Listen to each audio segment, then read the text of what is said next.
ዘንድሮ ከኤርትራ ጋር ታርቀን ባይሆን ኖሮ ምን ሊፈጠር እንደሚችል መገመት ያስቸግራል። ሽሬ ካስለቀቅን በኋላ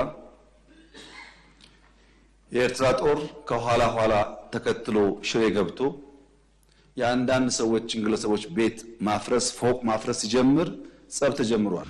በመጀመሪያ ወዳጅም ጠላትም ማወቅ ያለበት የኢትዮጵያ ሕዝብና መንግስት የሀገር መከላከያ ሚኒስቴር ክህደት ተፈጽሞበት በገዛ ወገኖቹ ጥፋት ሲካሄድበት የኤርትራ ሕዝብና መንግስት ወደሱ የሄዱትን ወታደሮች የያዘበት ወደ ፈለጉ እንዲሄዱ የደገፈበት መንገድ የሁል ጊዜም የኢትዮጵያ ውለታ ነው። ማንም አክቲቪስት ነኝ ብሎ በተናገረው እንትን የሚበላሽ ጉዳይ አይደለም። ስለክ ከኋላ ይገባሉ፣ አክሱም ስለክ ከኋላ ይገባሉ።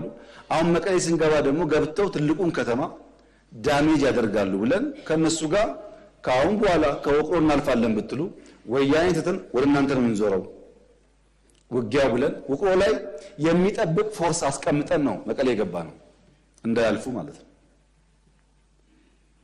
ይሄ ጸብ ተፋፍሞ ሄዶ የፕሪቶሪያ ስምምነት ሲፈረም እንዴት ቲፒኤልኤፍ ሳይጠፋ እንዴት ትግራይ ሳይወድም ፊርማ ይደረጋል በሚል ነው የመጨረሻ ጫፍ የደረሰው ጸቡ።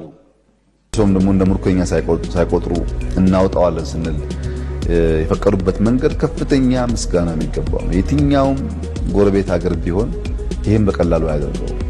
የኤርትራ መንግስት ከኢትዮጵያ ሕዝብና መንግስት ጋር ቆሞ የኛ ወታደር ጥቃት ሲደርስበት አብሮ የቆመበትን ጊዜ በከፍተኛ አድናቆትና ክብር ነው የምናየው። ይሄ መቼም ታሪክ የሚሽረው ጉዳይ አይደለም።